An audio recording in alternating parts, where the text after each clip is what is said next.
Hello guys, good morning. Welcome back to my channel. तो सुबह सुबह का टाइम था, मैं नहा धो के रेडी हो चुकी थी। लेकिन हाँ, मैंने आज हेड वॉश करना था लेकिन नहीं किया था क्योंकि मुझे मेहंदी लगानी थी बालों में। तो मेहंदी मैंने भिगो के तो रख दी है लेकिन अभी लगाऊंगी नहीं, थोड़ी देर बाद में लगाऊंगी। वो थोड़ा टाइम लेती है सेट होने में। और फिर जैसे ही बाहर आई तो देखा कि मेरी बेटी खा रही थी चॉकलेट, और चॉकलेट इस तरह से खा रही थी कि पूरे छिलके भी साथ में खा गई थी। और अंदर से चॉकलेट का जो हाल है वो आप देख ही सकते हो, क्या हाल हो चुका है देखिए। और फिर भी बड़े शौक से खा रही थी और पूरी चॉकलेट खा चुकी थी। और ये चॉकलेट थी मोनिका की और क्रिशा की बची हुई, जो कि ये फ्रिज से निकाल लाई थी और खुद खा गई थी। अब इसकी क्लास तो तब लगेगी जब मोनिका और क्रिशा वहाँ से आएगी, क्योंकि फ़िलहाल मोनिका क्रिशा सब लोग बाहर हैं। मतलब मोनिका अपने जीजू के साथ पार्सल लेने गई हुई है और कुछ सामान लेने गई है, पार्सल डिस्पैच करने थे।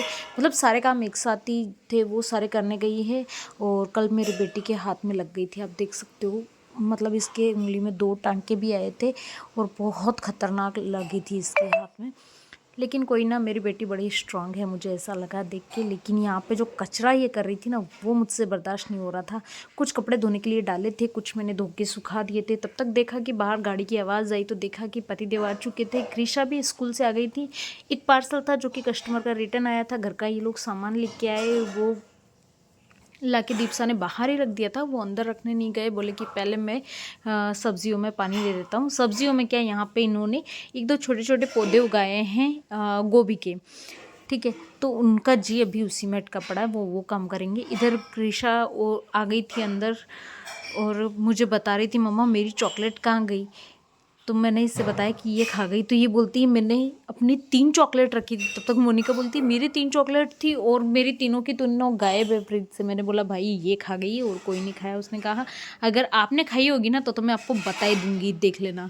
तो मैंने बोला भाई मैंने नहीं खाई है, तेरी बहन ने तेरी भांजी नहीं खाई है।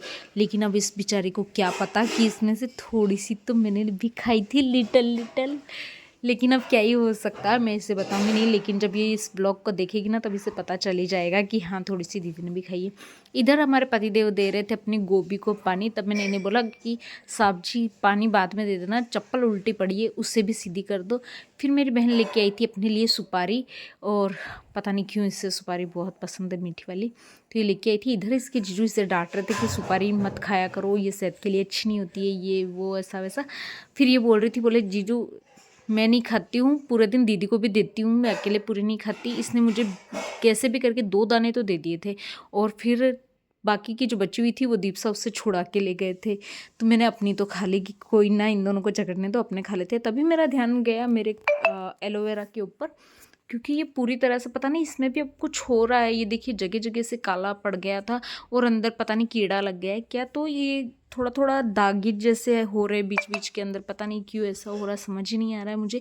और ये है वो गोभी जो मेरे पतिदेव ने लगाई है। और यहाँ पे ये सिगड़ी है जिसमें ये लोग पिछली बार मूंगफली सेकते थे और पूरी तरह से तहस नहस हो चुकी है, ठीक है। उसके बाद में यहाँ पे मेरी बेटी कर रही थी मस्ती। ये देखिए देखिए, दोनों की मस्ती चालू है। मैंने कृषा को बोला तो यूनिफॉर्म चेंज कर ले, स्कूल से आ गई है तो। और फिर मैं चली जा रही थी अंदर क्योंकि मेरे पास बहुत सारे काम पड़े थे, क्योंकि आज हम लोग घर पे थे। आज मेरी शॉप की छुट्टी थी। अमावस पूनम को हमारे यहाँ पे छुट्टी रहती है शॉप की, यानी पूरे मार्केट की। अचानक बाहर से पता नहीं कैसे आंधी जैसी लग रही थी, तो मैंने जो सोचा ऊपर जाके देखूं क्या हो रहा है। भाई साहब ऊपर आके देखा तो बाजू वाले खेत के अंदर जो कंपी कटती है वो कट रही थी, उसकी वजह से पूरी छत मिट्टी यानी गर्दी से भर गई थी। और ये जो है ये हमारे पार्सल जो जाते हैं ना, वो कार्टून छपाए हुए हैं जो कि घर पे हमने आधे रख रखे हैं, क्योंकि सारे के सारे वहाँ रखने जितनी जगह नहीं है शॉप पे। फिर मैं अपनी चाय इंजॉय कर रही थी बाहर बैठ के। और चाय पीने देता है कौन, यहाँ पे कृषा बोलती है हटो मम्मा यहाँ से, हम लोग खेलेंगे और आप खेलने की जगह पे बैठ गए हो। तो वो झाड़ू निकाल रही थी तो मैं साइड में हो गई। फिर थोड़ी देर में देखा कि यशिका ने अपना पूरा मुंह मेरी लिपस्टिक से गंदा कर लिया था, ये देखिए। और मैं इसे डांट रही हूँ लेकिन इस लड़की को डांट का कोई असर ही नहीं हो रहा था, आप देख सकते हो। मस्त अपनी मूंगफली खाई जा रही है, देखिए। इसको कोई असर नहीं है कि इसकी मम्मा इसे डांट रही है, मैं क्या करके आई हूँ। मतलब ये सारे दिन कुछ ना कुछ तो कांड करती रहती है। कल इसकी उंगली में लग गई थी, उसकी वजह से ये कुछ ज़्यादा ही सिंपत्ति ले रही थी सब लोगों से, क्योंकि ना तो इसके पापा इसे डांट रहे थे, ना इसकी मासी डांट रही थी, और ना ही मैं इसे ज़्यादा डांट सकती थी। लेकिन लास्ट में फिर मैंने इसे प्यार किया और कहा बेटा अब ऐसे मत करना है ना। लेकिन इसको कोई कोई मतलब नहीं है भाई, कोई मतलब नहीं है, बड़ी अजीब ही औलाद है।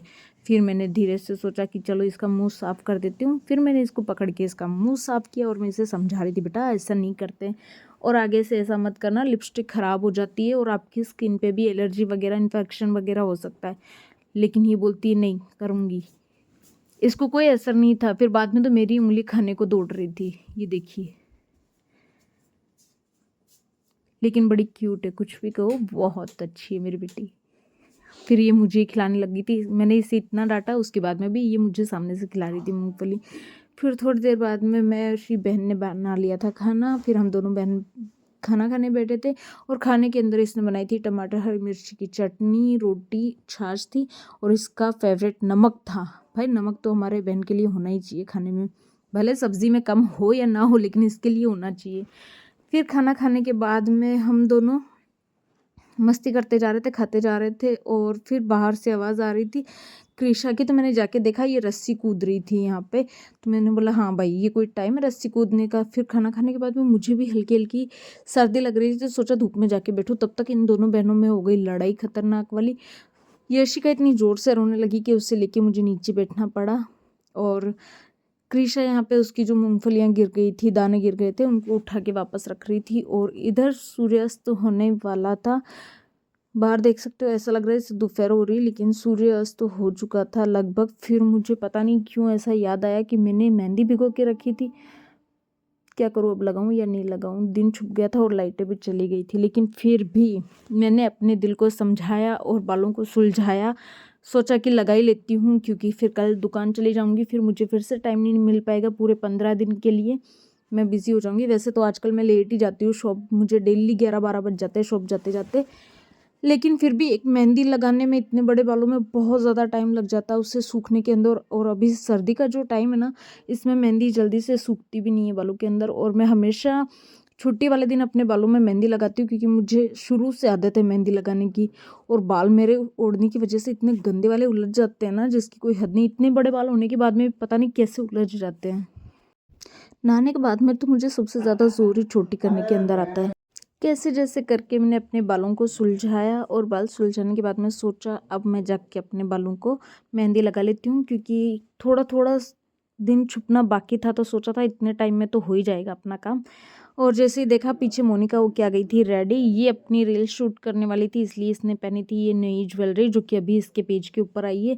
फिर उसको बाद में पता चला कि इसने अंधेरे के अंदर इस तरह से लिपस्टिक लगाई कि पूरी आउटलाइन से भी ऊपर चली गई है। और ये इसका था फाइनल लुक। इससे ये ईयरिंग्स और सेट बहुत अच्छा लग रहा था, तो बोल रही थी देखो कैसा लग रहा है, बहुत प्यारा लग रहा है ना, मैं अपनी शादी में ऐसे ही बनवाऊंगी। अब भाई इसको कोई समझाए आजकल सोने का भाव क्या हो रहा है। सोच तो ये रहे हैं कि इसको शादी में यही वाले दे देंगे, इतनी ज़्यादा पसंद आ गए हैं तो। बट कुछ भी कहो मेरी बहन है बड़ी खूबसूरत, ये देखिए और इसके नखरे देखो। फिर कैसे जैसे करके मैंने मेहंदी लगा ली थी।